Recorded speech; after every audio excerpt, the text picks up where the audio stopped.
നമ്മൾ ഈ കടയിൽ ബിസ്ക്കറ്റും വെള്ളമൊക്കെ വാങ്ങാൻ വേണ്ടി വന്നപ്പോൾ ഈ ഒരു സാധനം കണ്ടത് സർപ്രൈസ് കിറ്റ് എന്ന് പറഞ്ഞാൽ ഡോറിമോന്റെ പടമൊക്കെ വെച്ചൊരു സാധനം 5 രൂപയാണ് ഇതിന്റെ വില എന്ന് പറയുന്നത്. അപ്പോൾ നമുക്ക് ഇതിനകത്ത് എന്തോ ഒന്ന് പൊട്ടിച്ചു നോക്കാം.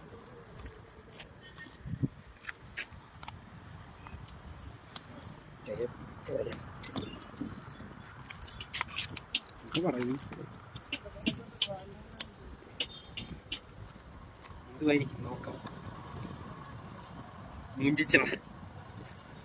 വാട്ടർ ബലൂൺ പറഞ്ഞു 5 രൂപയ്ക്ക് നമുക്ക് കിട്ടിയ സാധനമാണിത്. അതും പോയി. വാട്ടർ ബലൂൺ വലിപ്പിച്ച് നിറച്ചെറിഞ്ഞ് പൊട്ടിച്ച് കളിക്കും. വെള്ളം നിറച്ചെറിഞ്ഞ് പൊട്ടിച്ച് കളിക്കും. ഇതാണ് നമുക്ക് അതിൽ നിന്ന് കിട്ടിയത്. ആരും മേടിക്കരുതെന്ന് പറയുന്നില്ല ഞാൻ, കാരണം 5 രൂപയ്ക്ക് ഇത് ലാഭമാണെന്നാണ് എനിക്ക് തോന്നുന്നത്.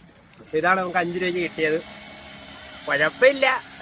മുട്ടായി അല്ലേ കളിപ്പാട്ട് അങ്ങനെ എന്തെങ്കിലും പ്രതീക്ഷ. ബലൂൺ